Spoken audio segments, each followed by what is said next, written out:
పెళ్ళైనా పండగైనా వేడుక ఏదైనా పట్టు చీరల ప్రత్యేక వేదిక వారాహి సిల్క్స్.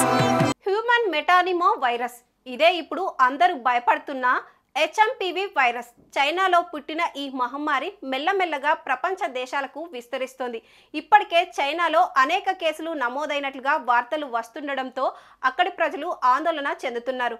ఫ్లూ లక్షణాలు ఉన్నవారు తప్పకుండా మాస్కులు ధరించాలని అధికారులు ఆదేశాలు జారీ చేశారు. అయితే ఈ క్రమంలోనే ఇండియాలో ఇప్పటికే 3 కేసులు నమోదవ్వడంతో ప్రజలంతా అయోమయానికి గురవుతున్నారు.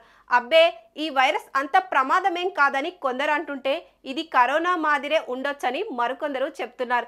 ఇలా ఎవరికి తోచింది వారు చెప్తుండడంతో ప్రజలకు ఏది నమ్మాలో అర్థం కాక తలలు పట్టుకుంటున్నారు. హెచ్ఎంపివి వైరస్ వ్యాప్తి నేపథ్యంలోనే తాజాగా WHO మాజీ chief scientist doctor Soumya Swaminathan స్పందించి కీలక సూచనలు చేశారు.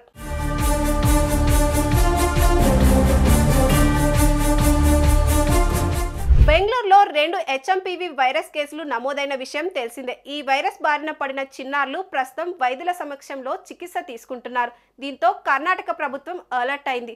వైద్య ఆరోగ్య శాఖ మార్గదర్శకాలు జారీ చేసింది. ప్రతి ఒక్కరూ మాస్కులు ధరించాలని సూచించింది.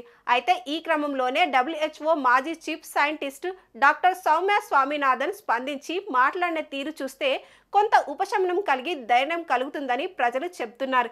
ఇంతకు ఆమె ఏం చెప్పిందో ఇప్పుడు చూద్దాం.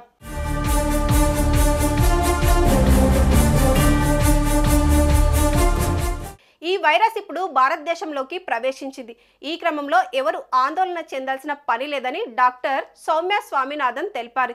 ఇది కొత్తగా వచ్చిందేమీ కాదని గతంలో కూడా ఉందన్నారు. అయితే ఈ హెచ్ఎంపివి వైరస్ వల్ల రెస్పిరేటరీ ఇన్ఫెక్షన్ వచ్చే ప్రమాదం ఉందని ఆమె తెలిపారు. కాకపోతే జలుబు వేసినప్పుడు నార్మల్ గా తీసుకునే అన్ని జాగ్రత్తలు తీసుకుంటే దీని నుంచి బయటపడొచ్చని ఆమె తెలిపారు.